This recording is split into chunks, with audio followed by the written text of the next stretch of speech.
வணக்கம் நண்பர்களே, நான் சென்னையிலேருந்து சித்த மருத்துவர் ஜே தேவகுமார் பேசுகிறேன்.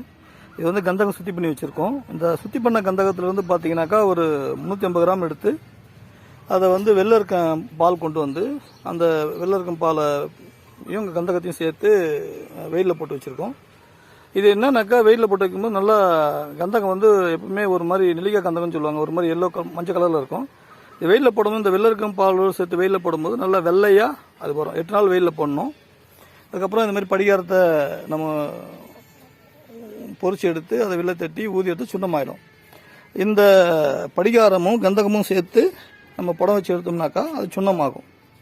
அது சுண்ணமானதை எடுத்து நம்ம ரசத்தை சேர்த்து பூ பண்ணி அது கூட சேர்த்து முடிச்சோம்னாக்கா அது வந்து கந்தக ரச சுண்ணம். அது எந்த நூலில் இருக்குன்னு பார்த்தீங்கன்னாக்கா யூகி முனி எழுதிய வாதாங்க தீட்சை என்ற நூலில் இருக்கு. பாருங்க, கந்தக பஸ்பம் தீட்சை செய்யும் முறைன்னு சொல்கிறாரு. கந்தகம் பழம் 10 எடுக்க சொல்கிறாரு.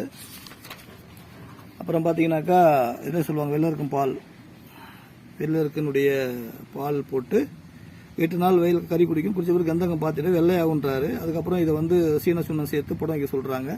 இது சுண்ணமாகும். அதுக்கப்புறம் பார்த்தீங்கன்னாக்கா ரசம் கந்தக சுண்ணத்தோட சூதகம் சேர்த்து அடைச்சி புடம் வைக்கணும்னு சொல்கிறாங்க. இது அந்த முறைகள் எல்லாமே இதில் வருது. இதில் கந்தகம் வந்து கந்தகமும் ரசமும் சேர்ந்து சுண்ணமான ஒரு மிகப்பெரிய முறை இது. இதை செய்ய விரும்புனாக்கா நீங்கள் வந்து யூகி முனி எழுதிய வாதாங்க தீட்சை நூலில் அந்த பாகம் இருக்குது, செய்யுங்க. இதை வந்து பார்த்தீங்கன்னாக்கா நான் மூசையெல்லாம் வச்சு உருக்கிலாம் எடுத்திருக்கேன். கந்தகமும் ரசமும் ஓடாமல் உருக்கிலாம் வந்திருக்கு. இதை வந்து நான் 2-3 முறை செய்திருக்கேன். இது 2வது முறையும், ஏன்னா ஒவ்வொரு முறையாக நான் செய்வேன். அதனால் இந்த முறையில் நான் செய்துட்ருக்கேன். செய்ய விரும்புகிறவங்க கந்தக ரச சுண்ணம் அது செய்ய விரும்புகிறவங்க செய்து பயனடைங்க.